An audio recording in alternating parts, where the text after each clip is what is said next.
Hello, and welcome to Things We Said Today. Actually, a combination again of Things We Said Today and Talk More Talk, our bi weekly podcast about anything and everything to do with the Beatles, collectively, individually, past, present, sometimes things to come. Well, actually, today we have some things to come. So there you go.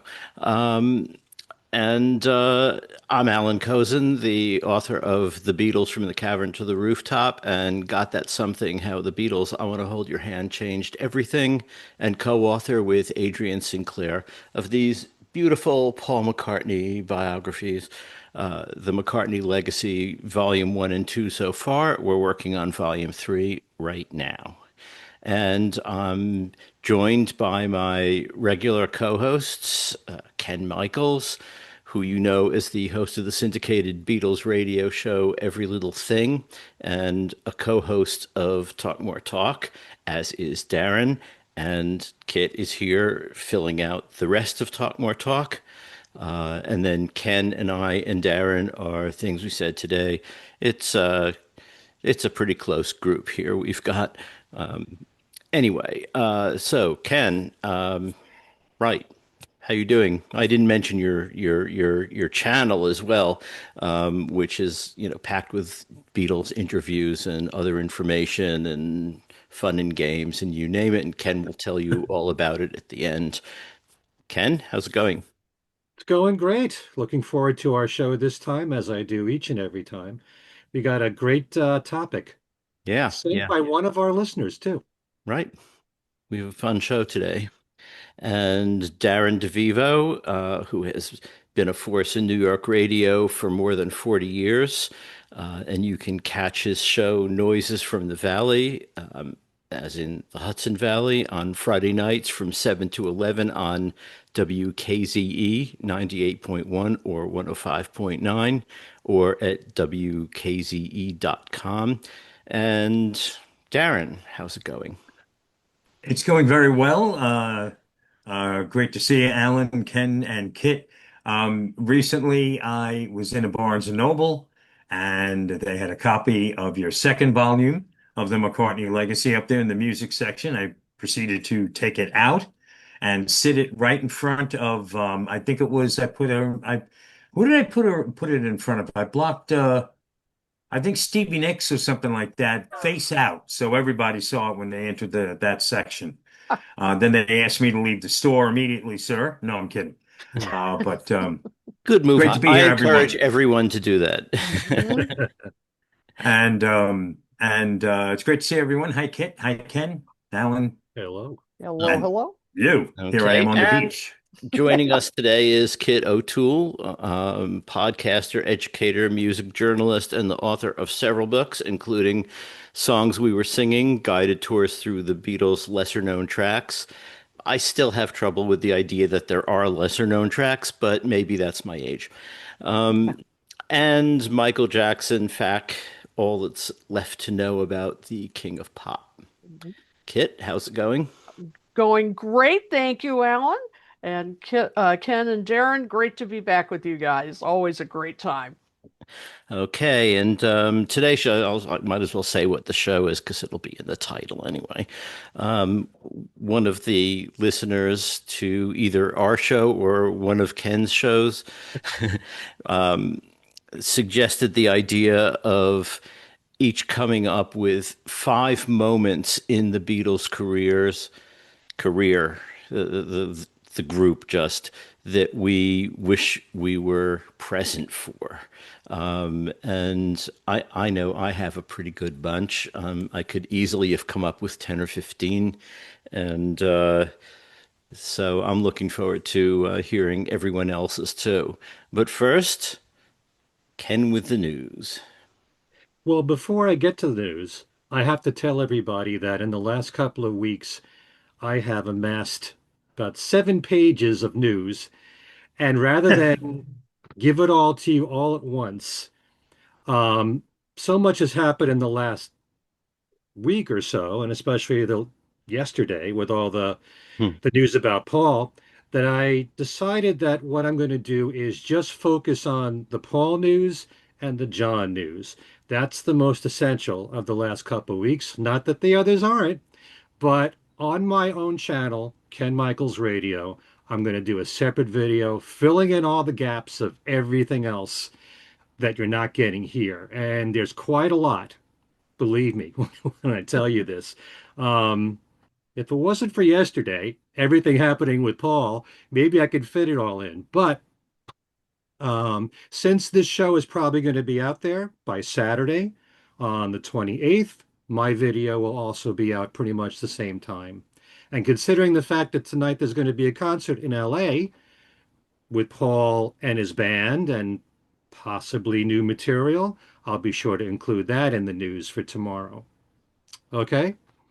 But we start with major news, obviously, on Paul McCartney, who last week announced that he'll be performing two concerts with his band.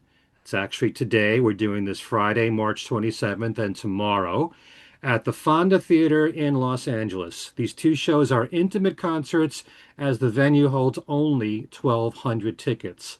In order to purchase tickets, first there was a limit of only 2 tickets per person.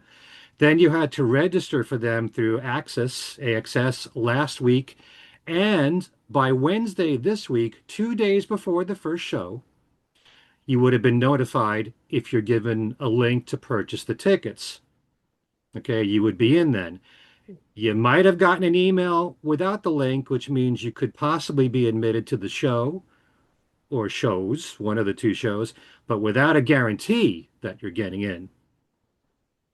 My theory as to why they're operating this way, to not notify you until 2 days before the first show and to limit each person to just 2 tickets, is to discourage ticket scalpers. That's how I feel. Also, this is a phone-free event, but at the same time, unless you live close to the venue, it could be chaos and expensive. Getting a plane flight and a hotel room, and given all that's going on right now at airports and the hell that people are going through waiting in line, spending hours, it's a horrible experience. And so, from what I've heard, either all or most of the people who are going to these shows live in California or close to the event, which is smart because that way they're sparing everybody else of going through all this hell at the airports. Yeah. This is no doubt to drum up a buzz for Paul's upcoming album. And since the first date is tonight, certainly we're going to find out if any of the new material from his forthcoming album will be performed, and how different the set list will be for this from his previous Got Back tour. BBC Radio Merseyside gave the world premiere of Paul's new song, Days We Left Behind, yesterday. The DJs on the channel said it was important to Paul that this was the station that would play it first, since they're out of Liverpool. Since then, the song has become available online, and the album, which we're about to talk about, comes out May 29th. The title for Paul's new album has been confirmed as The Boys of Dungeon Lane, and the title was first leaked out from none other than Paul's brother Michael on X. It read, "Just saw this teaser for our kid's new album." He always refers to Paul as our kid. "Our kid's new album, The Boys of Dungeon Lane, Yestas." It was familiar to him as he designed the Dungeon Lane artwork for his uncle. The title has also been seen on posters for the album in Liverpool. Dungeon Lane is an area in Speke, which is an area of Liverpool where both Paul and George lived. And Dungeon Lane was by the shore at a bird watching area, which may very well explain why many of Paul's messages on social media recently had emojis of birds. It is also the area where Mike McCartney took the first known photo ever of Paul and George.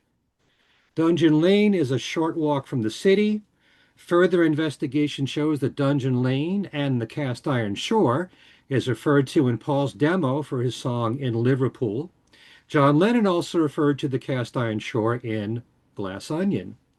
Ironically, Dungeon Lane was closed down due to the expansion of John Lennon Airport. This I got from The Beatles Words of Wisdom podcast had all this information about it. Paul's official Facebook page has a picture of a man with a camera and a young boy crossing what appears to be Dungeon Lane, holding a sign with its name. It's not sure whether or not I read somebody said that this boy was stealing the sign. I'm Um, not quite sure. Do no, you I know? think it's part of the campaign because if you go onto that picture comes from Google Earth. If you go onto Google Earth and type in Dungeon Lane Speak Liverpool, it Yeah, will, and then you sort of pan out a bit, you see the kid and the guy with the camera. right. Hmm. It's that picture. And presumably MPL must have worked out something with Google to make it part of the promotion for the album. So I Wow. think that that picture is deliberate and he's not stealing it. It's there Okay. to promote. Huh. Well, it has everybody guessing as to why this is being Mhm. shown online and all. Um, Now, the Beatles Bible includes an excerpt from the McCartney biography many years from now, which reads, "For Paul and Michael, the best thing about living in Speke was the countryside. In a couple of minutes, they could be in Dungeon Lane, which led through the fields to the banks of the Mersey. Paul said, 'This is where my love of the country came from. I was always able to take my bike, and in 5 minutes, I'd be in quite deep countryside. I remember the DAM woods, which had millions of rhododendron bushes. We used to have dens in the middle of them because they get quite bare in the middle, so you could squeeze in. I've never seen that many rhododendrons since. The album, as I said, is due out May the 29th. iTunes listed all the song titles. Side one has As You Lie There, Lost Horizon, Days We Left Behind, Ripples in a Pond, Mountaintop, Down South, and We Too, TWO. Now, only my brain would think, here he's got the song We Too, Kisses on the Bottom, he recorded We Three. The wheels are always turning up here. Oh. Side two, side two has Come Inside, Never Know, Come to Us, Life Can Be Hard, First Star of the Night, Salesman Saint, and Mama Gets By. Now, remember, according to Paul's manager, Scott Roger, Paul has actually recorded 25 songs, and the new album should include backing vocals from Chrissie Hynde. Most reports have it that Paul plays all the instruments on the album, which was produced by Andrew Watt, known for having produced the last album for the Rolling Stones. Now, Darren, you're going to help me out here because you have a list of the different versions of this new album, different colored vinyls. Yeah, yeah. So, From what I could gather, um, they are doing it's nowhere near as extensive as it was for McCartney 3 Yet. yet. we were all In about two this hope. part in two-part harmony. Um, so right now, a red vinyl is being made available by Target. It is possible there's another retailer who is making the red vinyl available, but if you HMV go to shop, the it is HMV that's the company. one. That's the one. HMV. Because on McCartney's website it just says for you go to Target to get the red vinyl. Amazon has a white vinyl edition. Record Store Day has pink vinyl, and they'll give you a list of independent stores that I guess are participating in making the pink vinyl edition available. Barnes& and Noble has a gold vinyl edition. Um, I do not know what Talk Shop Live is, and I have a feeling I should. But whatever Talk Shop Live is, it's a website. They're selling the purple vinyl edition, and on McCartney's online store, green vinyl is available along with the black vinyl. I'm assuming the black vinyl will be available at all retailers, the standard black vinyl. In addition to the vinyl, there's going to be a special green cover CD, which is going to be available on Paul McCartney's online store. And it looks like it's just a very subtle green tint to some of the writing on the cover. It's of the yeah, CD the text is green instead of red on the one on Paul's on site. McCartney's site. There's Yeah. also one of these, and I didn't write this down. One of them has a textured cover, and I don't know if that's the green vinyl that's on McCartney's store. If you're into collecting textured covers, one of them has a has a textured cover. And in addition to that, I think, and not again, something else I didn't write down. I believe you're getting some sort of lyric card or photo or some sort of additional thing that's coming with the green vinyl on McCartney's store. But right now, I think that's all of them. There could be one retailer I'm forgetting in addition to not mentioning HMV. So I can do no a footnote. cassettes. Yeah. I can do a footnote on Talk Shop Live for you if you want. It's a they do interviews and various things. I believe Julian Lennon has been on it, and also when Paul's lyrics book came out, Paul and the editor of that did an interview on Talk Shop. Okay. So, Okay. so there's the connection between Paul and Talk Shop Live. Ah. Well, also on McCartney's website, there's a small batch of merch, t-shirt, and I want to thank those who made this t-shirt available in triple X. I appreciate that. And I did get the triple X t-shirt because, I'm tired of sewing two double X's together just to have something that fits me. Also, hoodies with the album cover art on it. A rather boring looking hat that just says Dungeon Lane on it, and Uh, it doesn't have Paul's name on it. And I'm like, very few people are going to know what I'm wearing if I'm wearing a Dungeon Lane baseball hat, hmm. and also keychain, pin, tote bag, stuff like that. So that's all on Paul's website. So I just have one question. You just said there's a pink vinyl for Record Store Day. Yes. Isn't So if you Record Store click, Day in April, April 18th, I it's in think? April. I forget It when. does not mean that it's being made available on Record Store Day. If you go to McCartney's website and you click pre-order, Uh-huh. you get a menu where you could choose what color you want and what retailer you want.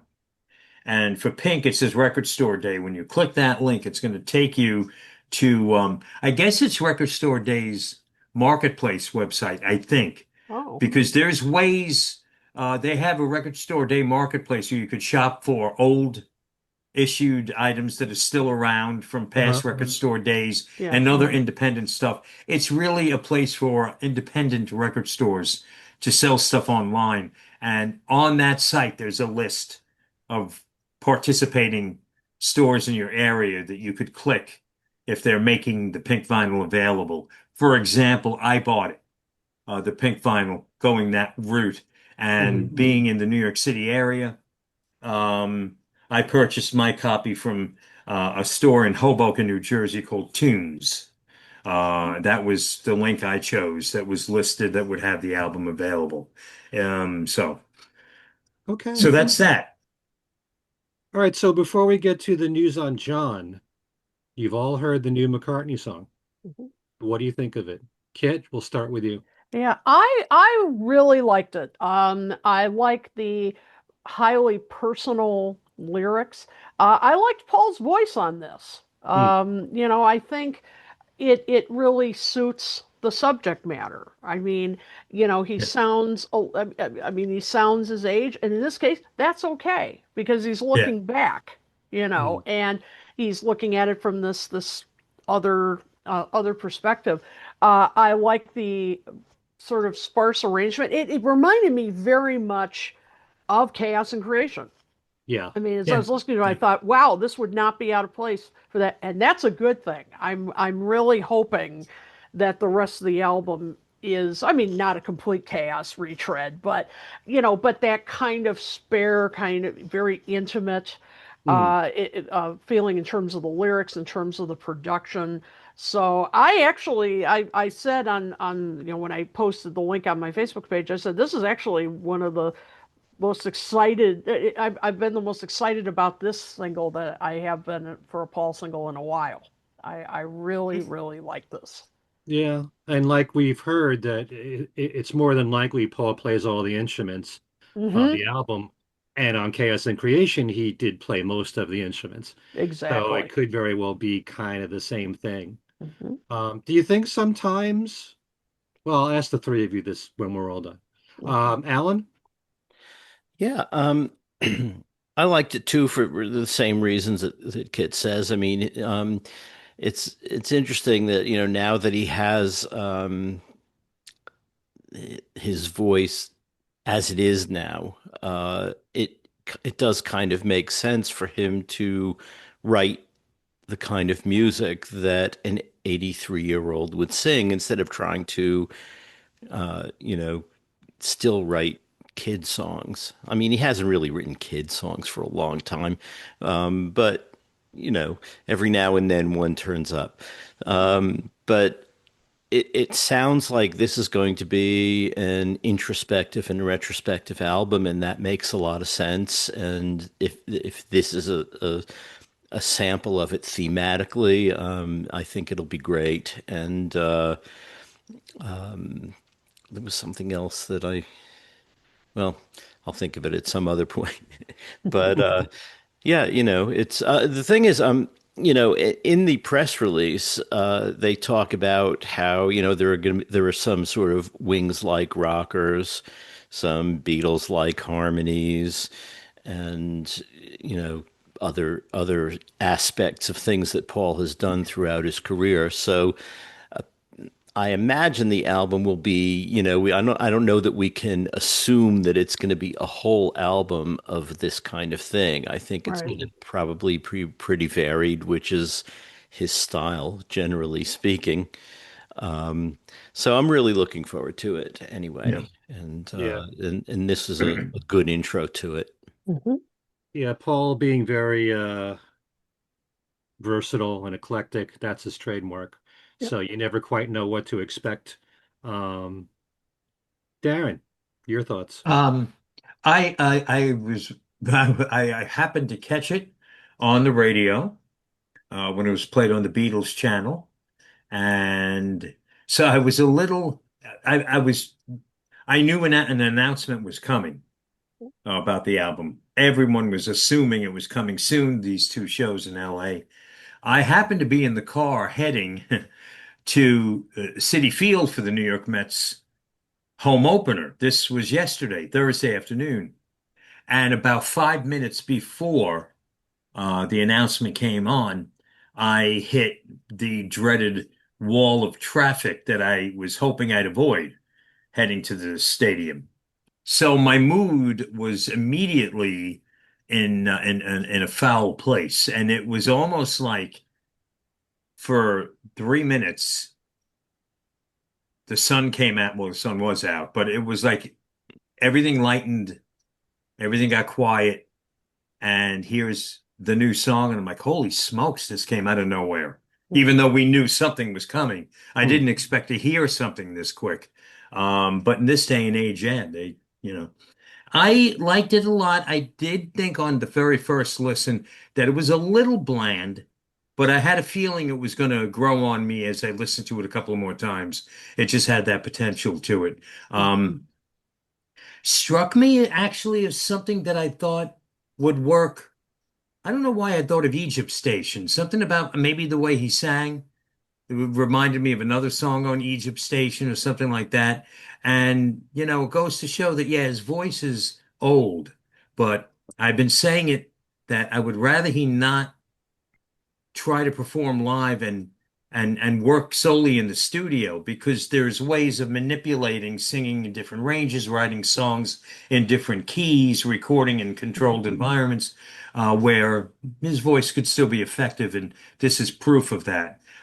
Because it works perfectly on the song, which I've since heard several more times. And yes, it has grown on me, and I do like it. And even though it's going to be happening tonight, I do play it on Noises from the Valley on WKZE on my show tonight.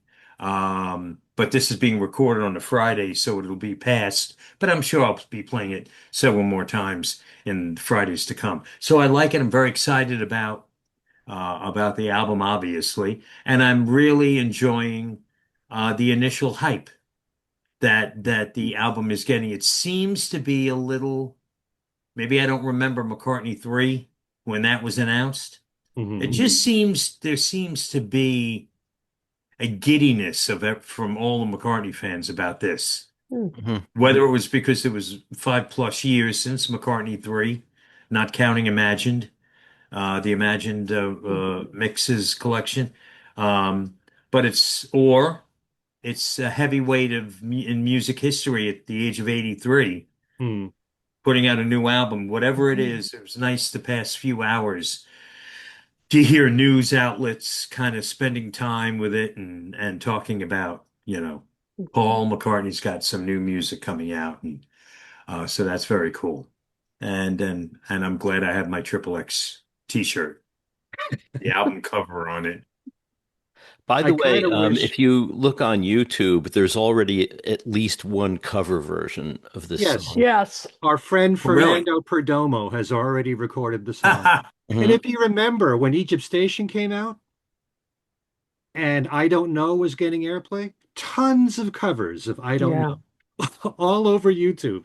It's great. I love the fact that people are just, grabbing at it immediately. Hmm. Also, Eh, someone has done a video um, where they're not singing it, they're just playing it, and they show the tablature for the guitar part. So if you want to learn to play it yourself, it's right there. Wow, Just that look was it up. fast. Cool. Look it up with the title and tab. It should come up.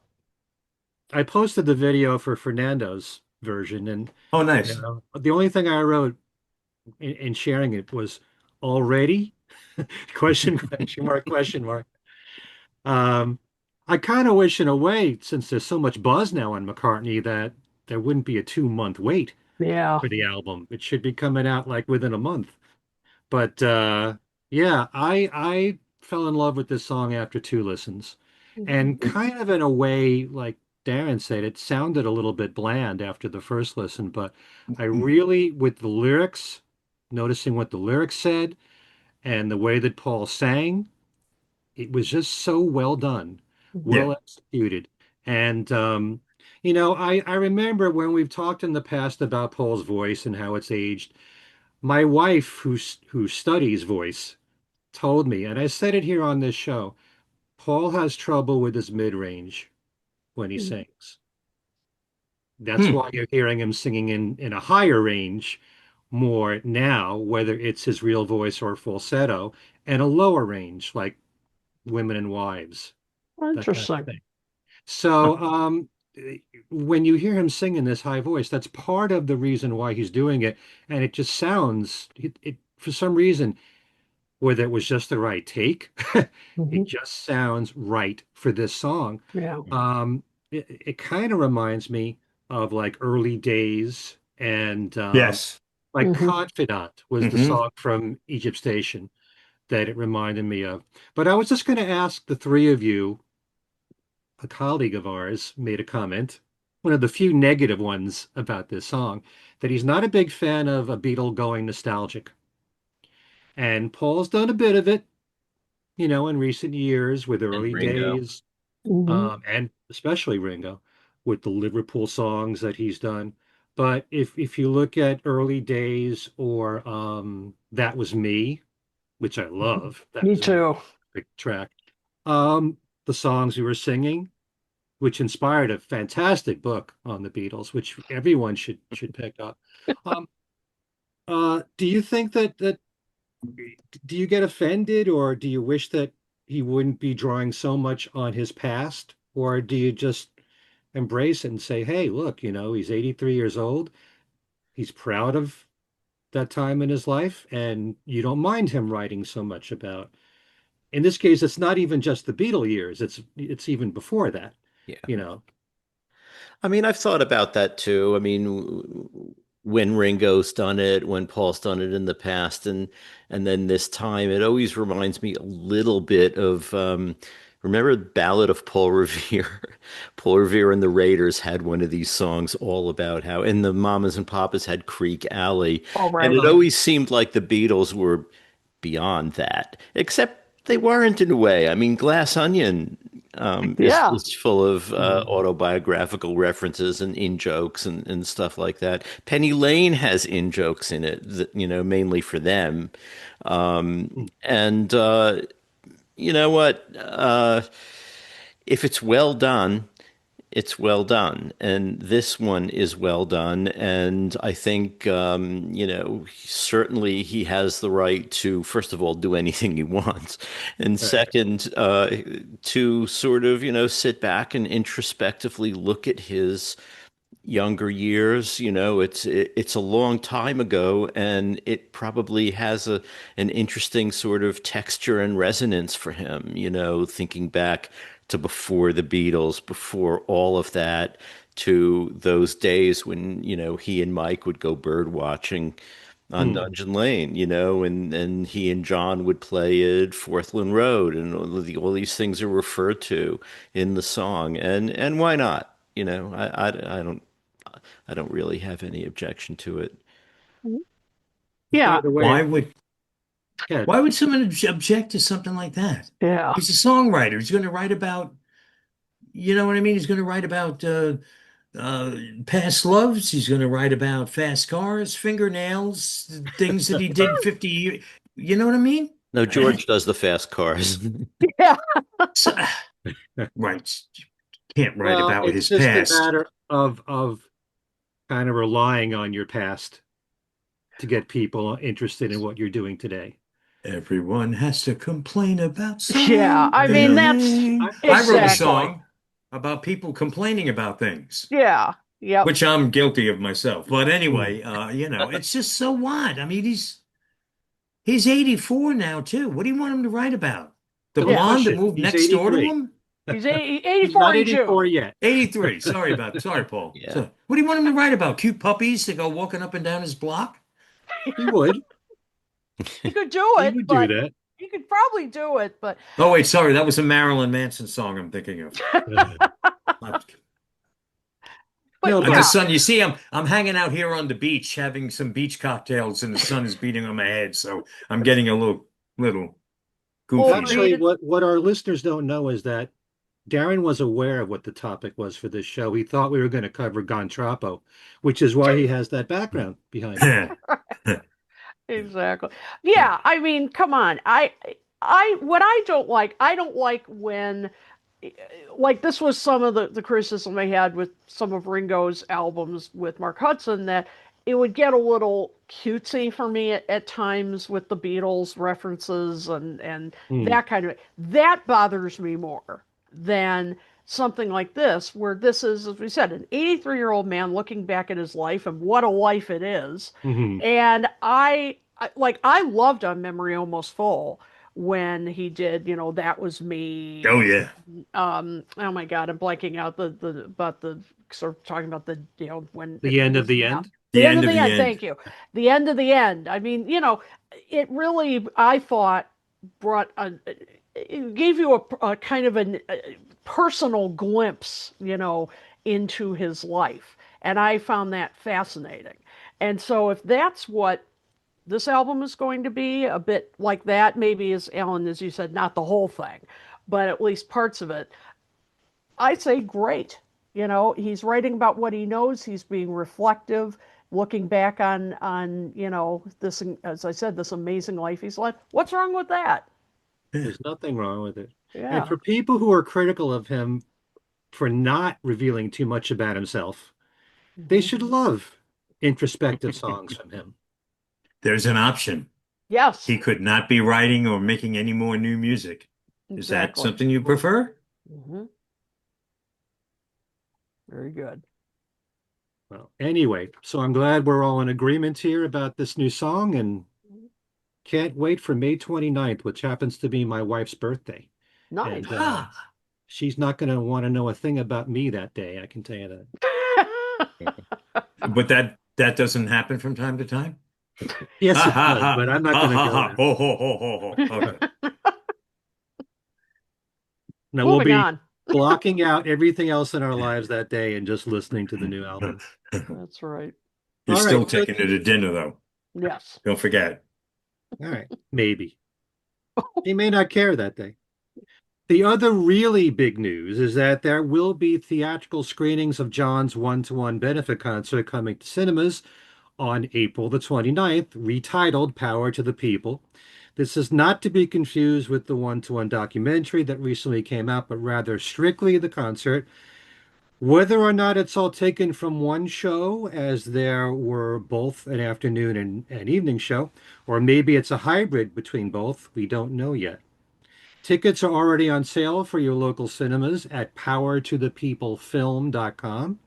The press release for this says exclusively in cinemas worldwide from April 29th for a limited time only. Doesn't tell you how long it's going to be in theaters. It I'm says going. from April 29th on. Yep. We already got tickets. Yep. Yep. And it doesn't tell you whether it will include the entire set list. Good question. Mm-hmm. And it says with special guests, doesn't it? I think. I just I And I'm don't know. wondering if any of the opening acts might be included. I'm hoping. That'd be cool. I know where I live in Connecticut, they're showing April 29th and May 3rd, not Mm-hmm. through May 3rd, just those two dates. Mm-hmm. And there's no word yet as to whether or not this will be streamed. I can't imagine it not, um, or a physical release. Okay. So just to recap here, April 27th, Ringo's new album, Long, Long Road. April 29th, Power to the People in movie cinemas. And May 29th, Paul's new album. And one last thing here, as if my heart could not be more aflutter. Just got in the mail. Alan's going to be so jealous. This is Uh-oh. the brand new CD from Brute Force. Oh wow. Oh my There's gosh. a new album called Doggy Surrender Pose. And I know priority wise what should be considered the most important news here. But I'll be listening to this too, giving everybody a full report on the new Brute Force album, considering how important King of Fa is in the lives of all Beatle fans. So that's all the news for this moment, but all the rest will be on my own YouTube channel, Ken Michaels Radio. And that's it. Okay, so the swirly thing, which will work out well with Darren's palm trees there. Yeah. So, Swirl away. okay, and here we are to discuss our the five Beatles moments we wish we could teleport back to. Um, and I'm thinking of it in terms of teleporting back to rather than having been there. Because if I teleport back, I can bring an iPhone with a camera and, recording facilities and things like that, because I might accidentally record it. Anyway, so who should go first? Do we volunteer?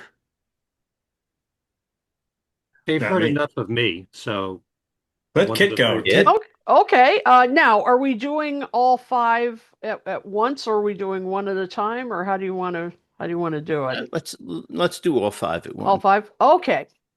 All right. Now, I didn't really rank these in order because, quite frankly, all these, I mean, I would love to uh, teleport, as you said, Alan. But one of them is I would love to have been um, in the studio on August 7th, 1969, when John, Paul, and George were recording the dueling or tripling guitar solos for the end. I have always just fantasized in my head what that was like, Hmm.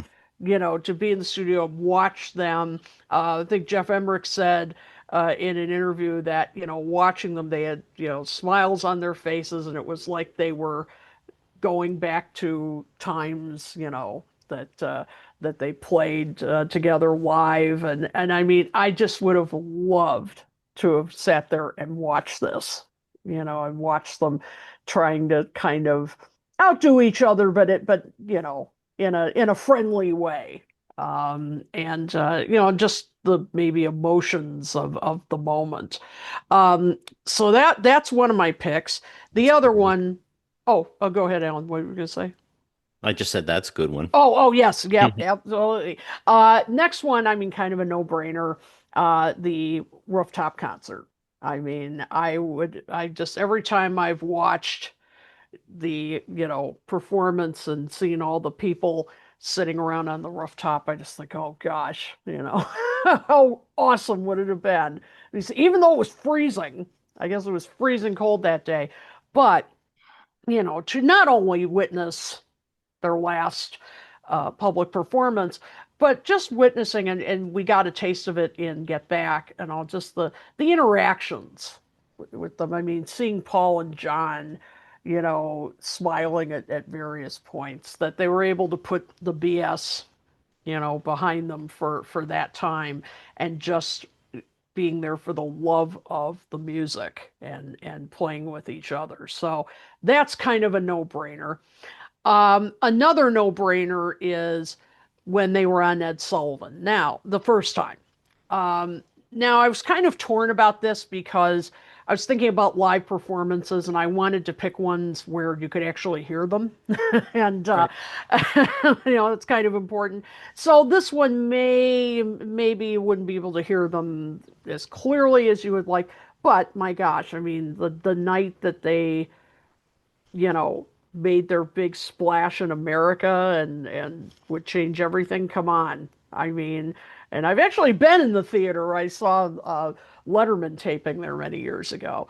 And so I was close. I actually have been in that theater, but yeah, I mean, I would have loved to have been there for that. Talking about live performances, August 22nd, 1962, when the Beatles were filmed for Granada Television. And I would have loved to have been there at the cavern, sitting there watching them do Some Other Guy and so many others. I mean, again, they did so many live performances after that, but ones you could hear. That's what I want. And I would have loved to have seen them, when they were just on the cusp of being big. Ringo was fairly new. I would not been the one screaming, Pete Forever, Ringo Never, as somebody did at the end of that. But it just, I mean, just to be there, crammed in with all the people and watching them in this, this stage where they were just about to explode. Oh, would have loved it. And Mm. finally, um, February 11th, 1963. Now, of course, when they were recording the whole album, that would have been great, but I'm just picking one moment here, Twist and Shout. I would have loved to have seen John taking his shirt off and giving it all he had one more time, and the others egging him on and shouting. And I just would have loved to have seen that performance in the studio, seeing him give this his all. But there are many other songs you could pick from that session, I know. But that one is so famous. I just like, God, I would have loved to have seen that. Mm. So All great choices. those are my five. As far Okay. as the Apple rooftop, if you were there, would you have wanted to, kick the policemen when they showed up? And You bet. I mean, absolutely. I would have shoved him off and back inside. Get out of here.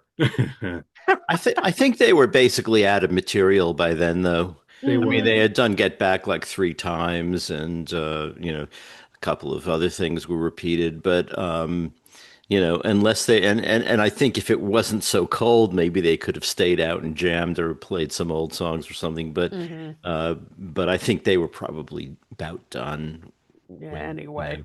and they held off the police so long, anyway, so that could happen. Yep. But so Darren or Ken? Darren, Good. You're Go got ahead. to put muted. your mic back on.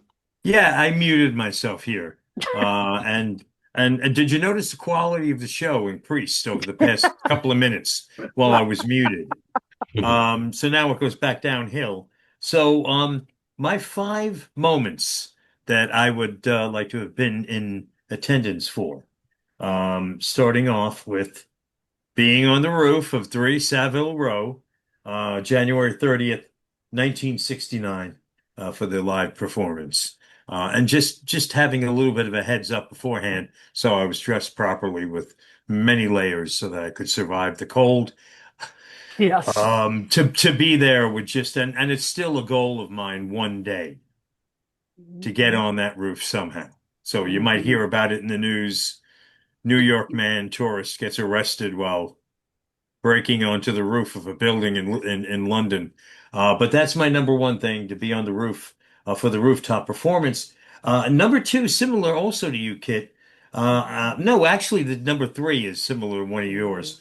My number two is hanging around outside EMI Studios at 3 Abbey Road in London on August 8th, 1969, just hanging around, and out walked the Beatles out of the recording studio for this weird photo shoot Oh where they're yeah. crossing the street a few times, and positioned myself to get in the way of that older man, the tourist that was in the back, and I'd end up on the cover. No, I'm kidding. But to be there when they just kind of strolled out of the recording studio, they went down to the corner and crossed the street a few times and went back inside the the Abbey Road album cover shoot. That would be my number two, to be there for that. And now number three puts me inside when it was still known as EMI Studios, like Kit. Kit picked being there when they recorded the guitar solos on the end. Mhm. Now, what I did was I put two in either or. So by Kit picking the end session, Mhm. I'll go with my other choice, which was to be at EMI Studios on February 22nd, 1967, the day they recorded the closing piano chord for A Day in the Life. Oh, yeah. So I couldn't make up my mind which one of those two Tough call. I wanted to be at. Mhm. So that's when I'll go with here, is being there when they, did that piano chord, and see whose chair was it that squeaked. Um, uh, then at number four, I got a little crazy with my number four pick. Um, but I really always wanted to be at this because it must have been, even though it was seeing the Beatles, it was also, you might not have known at the time what kind of history you were witnessing. You were part of an event that really shaped live performance to come, and that was seeing the Beatles at Shea Stadium the first time on August 15th, 1965. It was a Sunday night. I would love to have been there to see the Beatles, but of course, I probably would be going back in time knowing this night changed how concerts were put on, that you could play a venue like a baseball stadium, Hmm. and see what it was like to experience that very primitive setup back in 1965 with, I think, if I'm not mistaken, the sound was coming through Shea Stadium, PA, I Yeah, think, I Yeah. think so. Yes. and how awful. Well, there was many years later at Shea Stadium how awful it sounded sometimes at Shea. Um, but to be there for that concert would be great. And then I got curious, so I had to look up what were the Mets doing that night. They obviously were on the road. It was the middle of the 1965 baseball season. They were in Houston. They beat the Astros that day 3-0 Hmm. that Sunday afternoon. So in case those of you, if you want more stats, who pitched and everything like that, send me a message. I could fill you in on all of that. And then at number five, um, I would love to have been at the Garden Fete in Oh. Liverpool on what is it, July 7th, 6th, July Mhm. 6th, 1957, the day that the Quarrymen were playing, and the day that Paul came by, was invited by a mutual friend to meet John Lennon. I would love to have been at that what we would call a fair, I guess, or Mhm. when I was a kid, my elementary school we'd always say, next weekend the bazaar is going to be happening in the schoolyard. So to be there for that, the day that John met Paul, and to see what the choirmen really sounded like and what it all looked like in color, because everything you see is kind of black and white, and just see the meeting, because that kid over there is Paul McCartney hanging out. Mm. Yeah. And Would see I how go good talk his to him? 20 flight rock was in those days. Yeah, yeah. Yeah. Mm. And then, of course, I really like, again, the imagination runs wild. If I could go back in the time machine, which I am actually trying to invent in my spare time, if I could go back, do you go back as Darren or Kit or Alan or Ken today? Or do you go back invisible? Do you speak to the individuals that you're? Do I yell out in the middle of the piano chord, "Let's go nuts," and it ends up on the Sergeant Pepper album or something, on the Inner Groove? Or if you're But at the this, Fates, if the Fates saying to pulling Paul over and saying, "John, you got to meet this guy." or go or yell up to the quarterman, "Free bird!"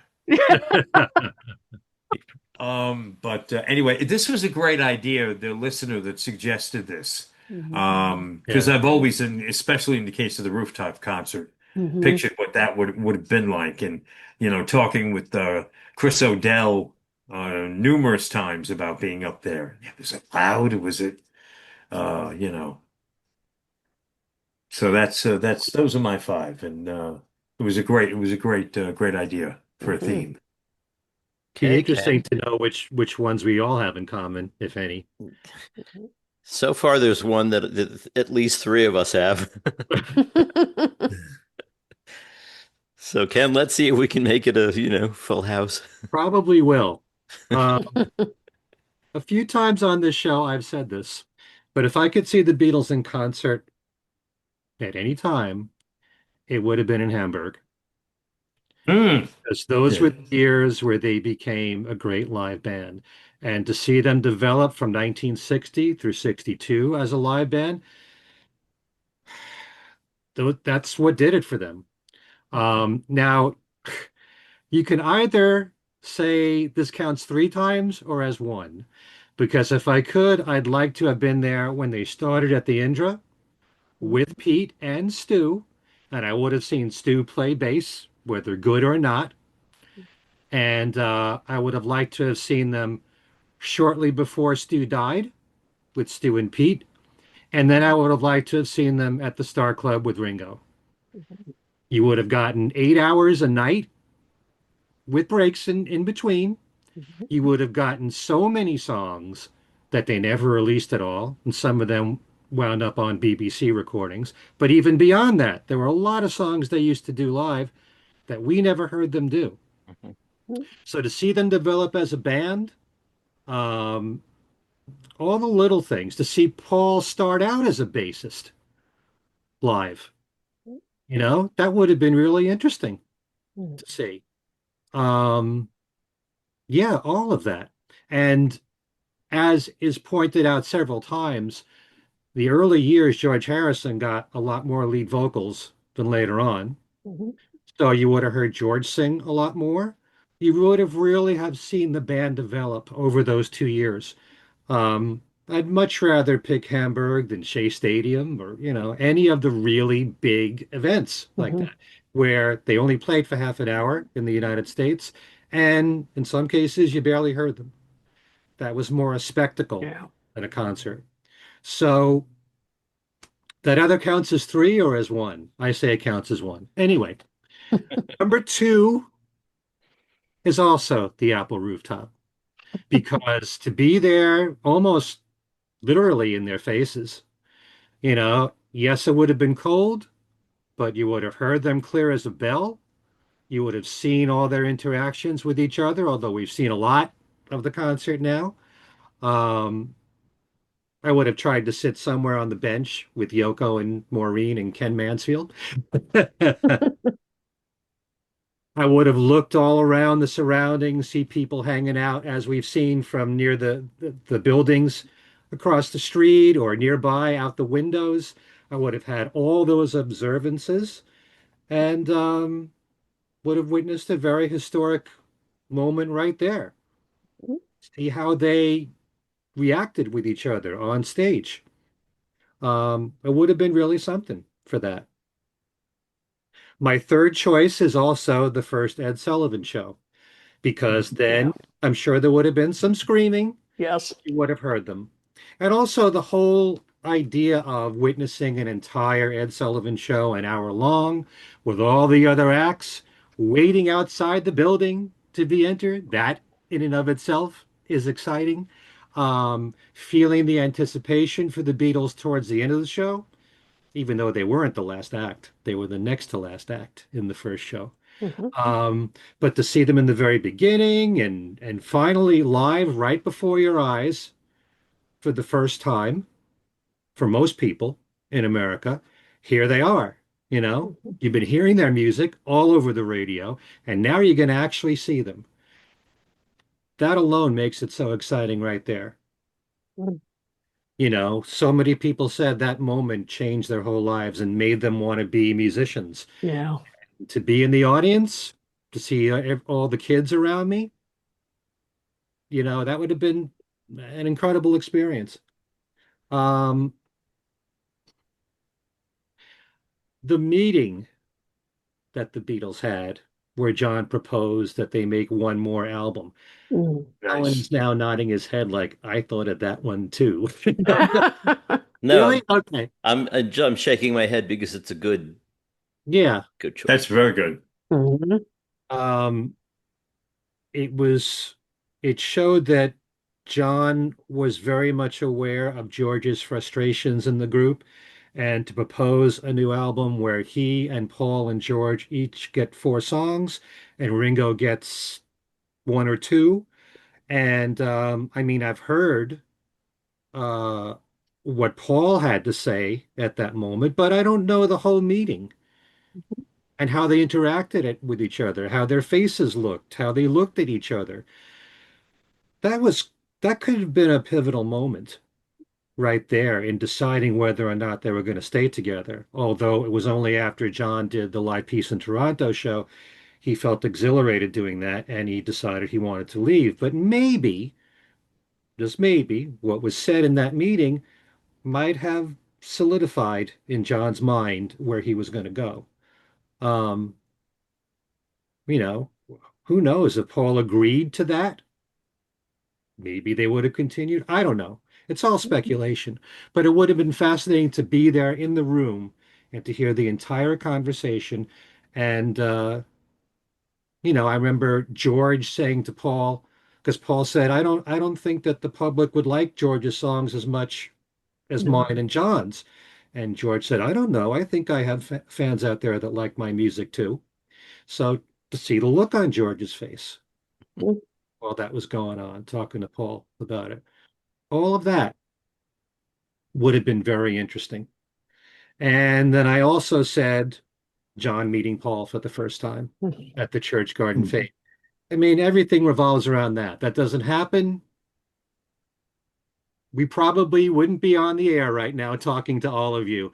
And if it wasn't for Ivan Vaughn, the Oh, one yeah. person who is responsible for all of this, the greatest unsung hero in Beatle history, without Ivan Vaughn inviting Paul over to meet John, we may never have had the Beatles. Yep. So, True enough. you know, some people consider that the most important moment in Beatle history, and I'd have to agree. It all starts with those two. Yep. So those are my five. Nice. Okay. So then we're up to me. Hmm. Um, Mine are chronological.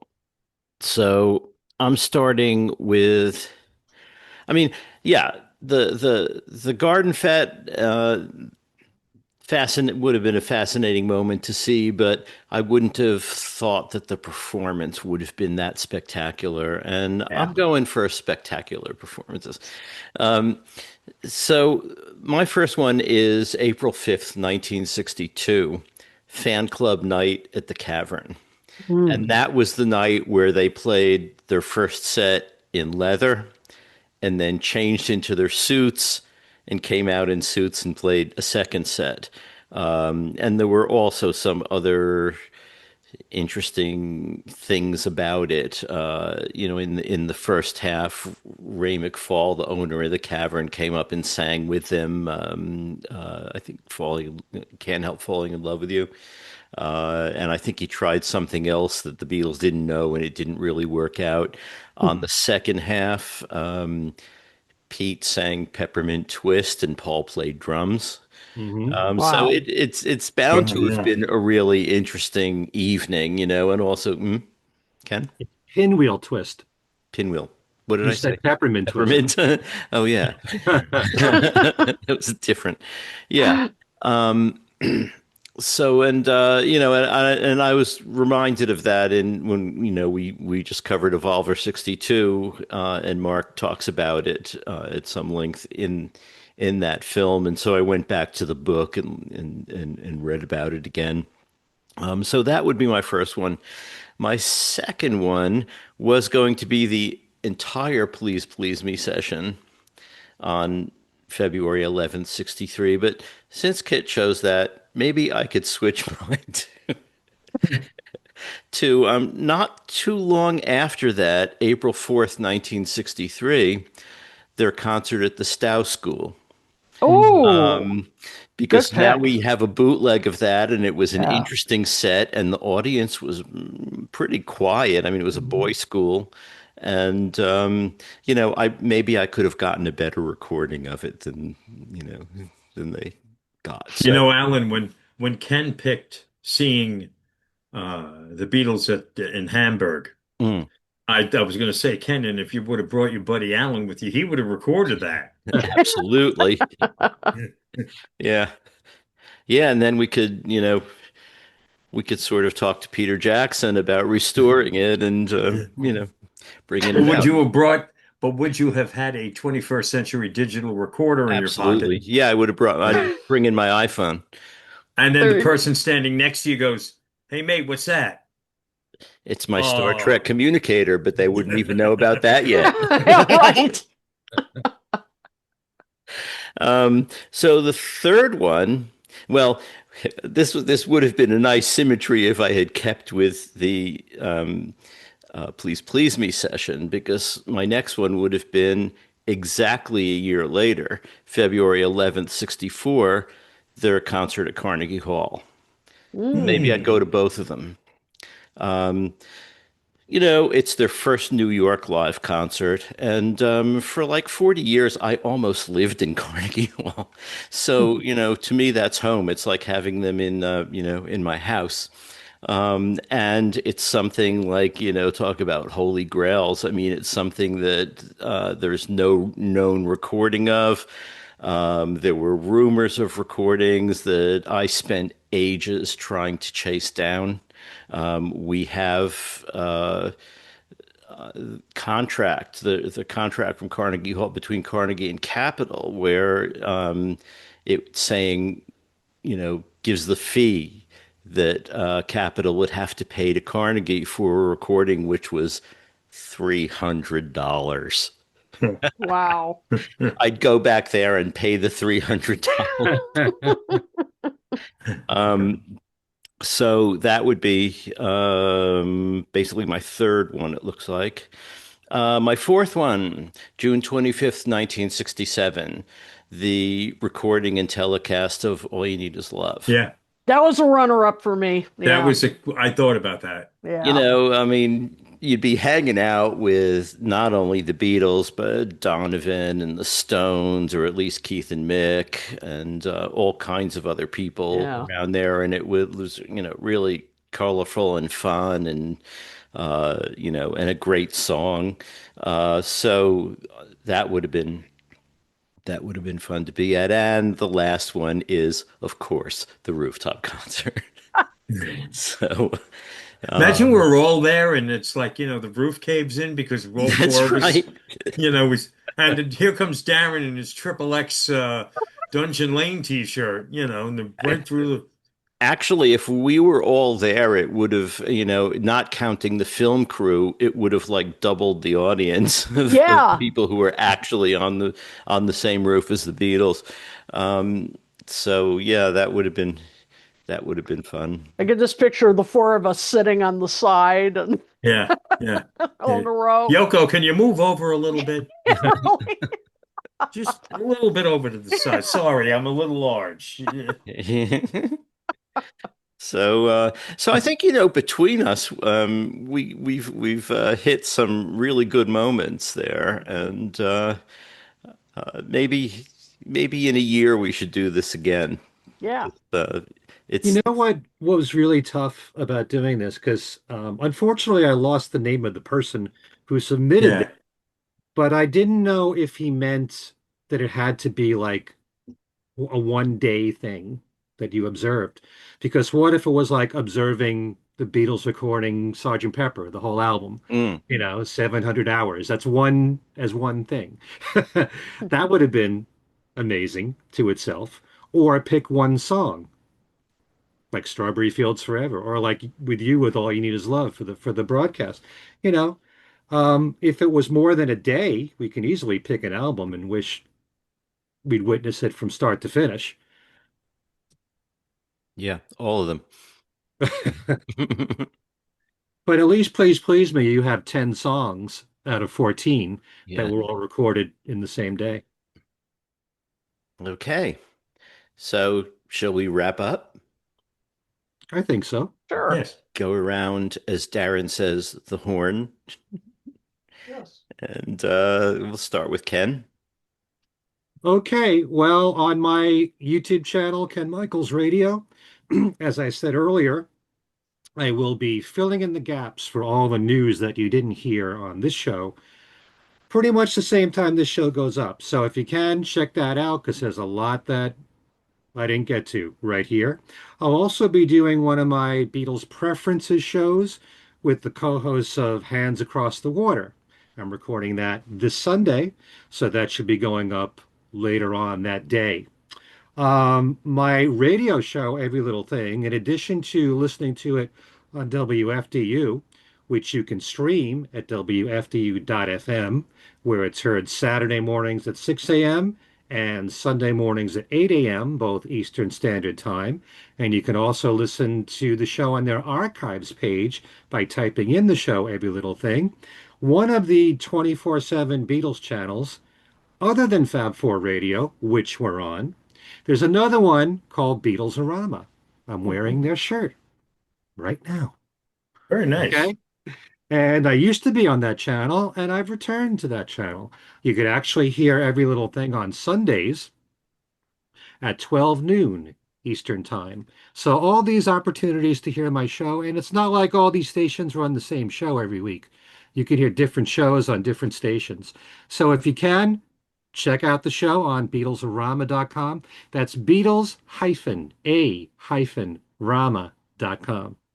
Okay. And don't forget on my website, kenmichaelsradio.com, there's Beatles trivia there every single week where you can win amazing prizes, books, CDs, DVDs. It's all right there on the Beatles trivia and games page at kenmichaelsradio.com. And by the way, if you'd like to get in touch with me directly, my email address is everylittlething@att.net. You can friend me on Facebook under Ken Michaels. And I think that's it. Okay, Darren.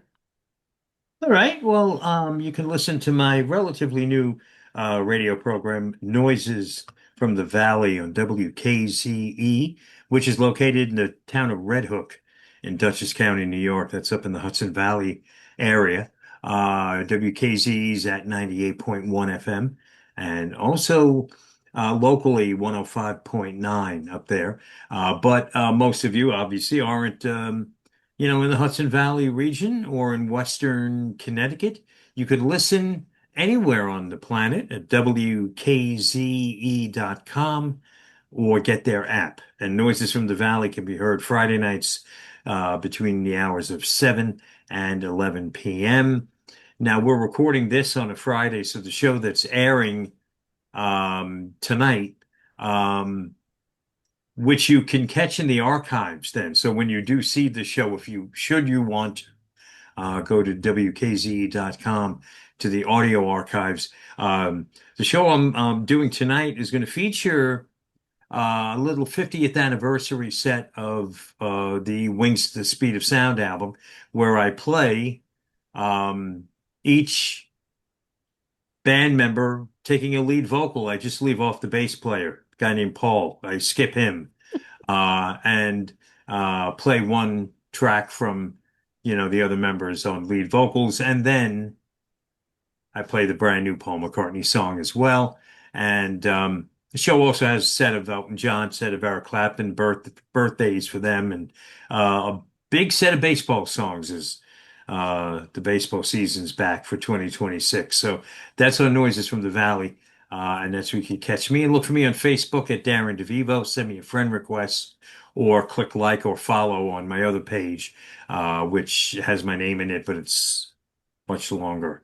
It's kind of a backup page. So, and I'll see you there. Hey, Alan, could I mention one more thing that I forgot? Sure. Um, we're all friends with Joe Mayo here, who used to be on Talk More Talk. I was on his channel. Darren just reminded me about Wings of the Speed of Sound. We just did a Fab Gab show where we rated each song from Wings at the Speed of Sound from number 11 to number 1. And I was on his channel, Mean Mr. Mayo, with Joe and Beatly Tone, who has his own YouTube channel as well. And he's a part of Hands Across the Water as well. So you can check that out at Mean Mr. Mayo. Forgot all about that. Sorry. Sorry, Joe. Okay. Kit? Okay, well, funny you mention Beals Arama, Ken, because I think I'm going to be interviewed on there pretty soon. So, Nice. I'll keep you guys posted on that.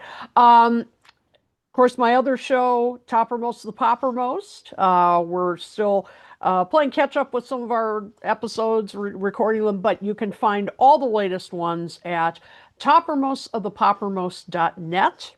I think we're up to October 1965 on there, I believe. So do check that out. I'm going to be teaching another class next month, part 2 of my look at girl groups, primarily 60s girl groups. And that will be starting April 23rd. And so there's still space. You can register. I'll have that information up on Talk More Talk page, my page, all that.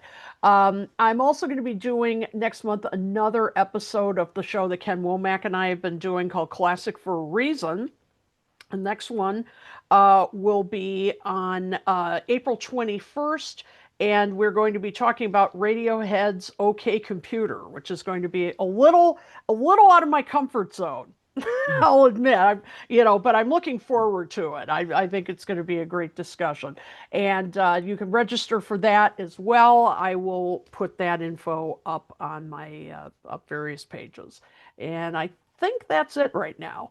That's one of my desert island discs. Okay, Really? computer. Like, is you Yep. going to take it on the island you're on right now? Yeah, I Yeah. actually do have it. And you go, watch out, Darren. I think your back of your neck's going to get a little burned, so you might want to Oh, put yeah, that lotion yeah. on. I will do that. Okay, and for me, you can find me on Facebook either under Allan Kozinn or Allan Kozinn Remixed.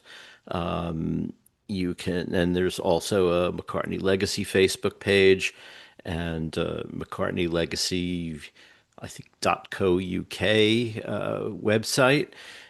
You can write to all of us here on this show at Things We Said Today Radio Show at gmail.com. You can follow us on formerly known as Twitter at Things We Said Fab, and on BlueSky at Things We Said Today. And we have our Facebook page, Things We Said Today video podcast, where the things get posted. Actually, they get posted on all of these social media things, but yeah. If you watch it, well, wherever you watch it, if there's an opportunity to subscribe, please do. And also click like, and whatever other things like that they have on different services. Feel free to do that. And let me see, since we talk about other shows we've been on, Adrian Sinclair and I were both recently on Steve Marinucci's podcast. I think he just calls it like Beatle News or something like that. But if you search it under Steve Marinucci on YouTube, it will come up. I'm sure he's on Podbean and all the other ones as well. And we had a good time talking to him, so that should be fun. And otherwise, I think that's about it for me.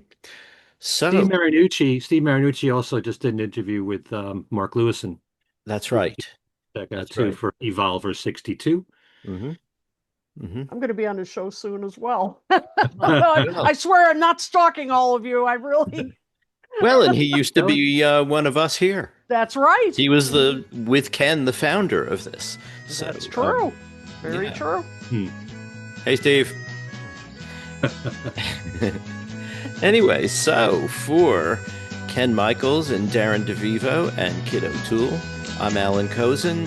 Thanks so much for listening, and we'll see you next time. Take care.